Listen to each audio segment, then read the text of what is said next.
Today we're going to be bringing along my boss, Dr. Chris Howard.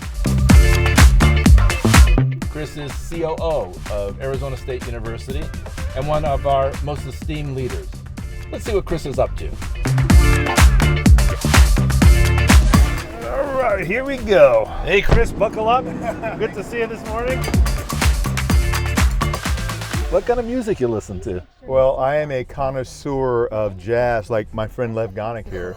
I know it's so cliche, but it's the real deal. It's Kind of Blue by Miles Davis. I was listening to Train on the way in. There you go, John Coltrane. Yeah. And by the way, can we, before we jump into this conversation about technology and innovation, let's go back to what Miles Davis means around innovation. I think Chick Corea, the great pianist, said, "Why don't you play the old songs over and over again?" He goes, "I love them too much," which means I might not innovate. Yeah. It's also a guy that loved Picasso, he loved Frank Sinatra, because they were always exploring and changing and breaking boundaries. Pushing, because their Miles reinvented himself multiple times. Yes. You know, there's this wonderful idea that President Michael Crow, our beloved boss, we're saying beloved boss, we really do like Michael. You've been really helping us all focus on is the importance of thinking about AI as augmenting human intelligence, right. And that I think probably part of the Asimov. Yeah, I don't use the notion at all. I think the notion of artificial intelligence is a false classification. I mean, whatever we're building is helping us computationally to compute more things more quickly in ways that we don't really want to waste our time doing, or we can't actually do. Instead of just sort of being just bureaucratic and not terribly entrepreneurial, we thought about being a public enterprise, which allows us to do more around our charter, which is judging ourselves by whom we include and their outcomes as opposed to whom we exclude. If you're going to be successful in a place like ASU, which is a public enterprise, you have to be able to lead in a leadership ecosystem. Right. So I call it leadership by ecosystem. It's going to be very inclusive and very driven by practical application and solving problems. So all that kind of aligns, I think, to get us where we need to go. We're like a duck, right? I mean, like we look cool on top and then we're pedaling really hard at the bottom, right? Because we're pedaling towards something that we think makes a difference. 20,000 students that attend ASU on ground don't have any income for their families outside of government funding, right? They're just in a tough position financially, but yet and still they can come here, and we're not just making a difference for them, Lev. You're changing their trajectory of their progeny. You're changing their great-grandchildren's lives by giving them this opportunity. How cool is that?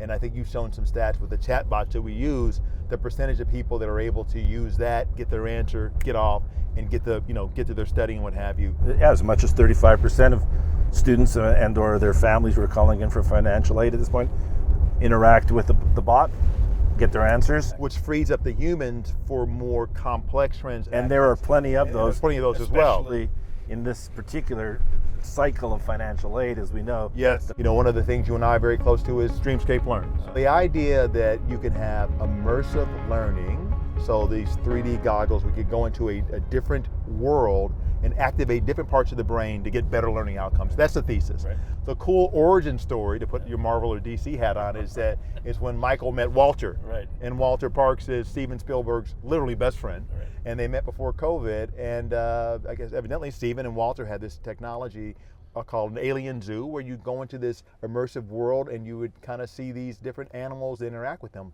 Well, Michael Crow says, hey, we can take that and turn that into a lab. I didn't expect it to look so realistic. This is definitely cooler. This is definitely better.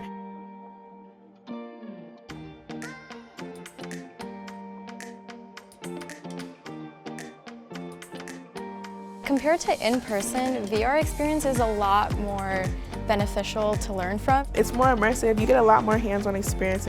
Felt like I was in the environment itself. The seats actually vibrated with you, so you can feel the movement. You can hear like the birds, you can hear the wildlife around you, you can see the wildlife around you. The chairs shake and they have like wind blowing at you when you're like flying around. Instead of just reading about it, you get to experience it. You're using all 5 of your senses, and you're getting a lot of information in different ways, and so I think that's a lot more helpful than just reading from a textbook. So in essence, we're doing instead of the labs where you're going and you're cutting open frogs and worms or whatever, you're going into this immersive world called the Alien Zoo, and we're getting significant outcomes, almost 40% learning improvement for some of our students. And you're a pioneer trying to understand this alien zoo, and without giving the spoiler alert, you're trying to save these animals and understand what happened to them. So we think that activates different parts of the brain. It's very stimulating. Storytelling is wired into our brains. Walter Parks is a gifted storyteller, as is Steven Spielberg, evident by the Oscars and what have you. And also, you don't look at your cell phone inside the alien zoo.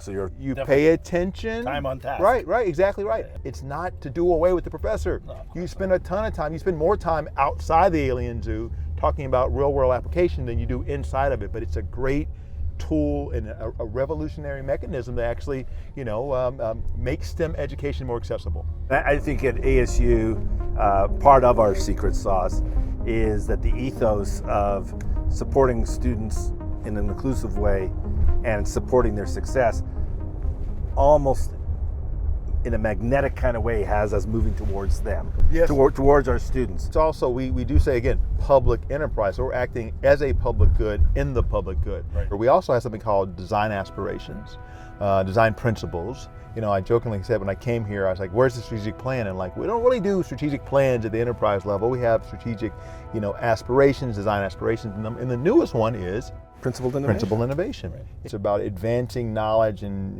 technical capacity and capability, but doing it with the mind of principle. There is a right and there is a wrong. There is a governor switch that makes sense, but you got to do both, right? It doesn't mean don't innovate, and it doesn't mean be unprincipled. You got to kind of do these. They have to ride kind of together. When we're dealing with innovation, we're Icarus flying a little bit too close to the sun. We don't want to burn. But you know what? Technology is going to happen. It's going to happen to us or happen with us. Let it happen with us, so great things can happen with these people when they get opportunities after. So, cheers, my man. Great to have you.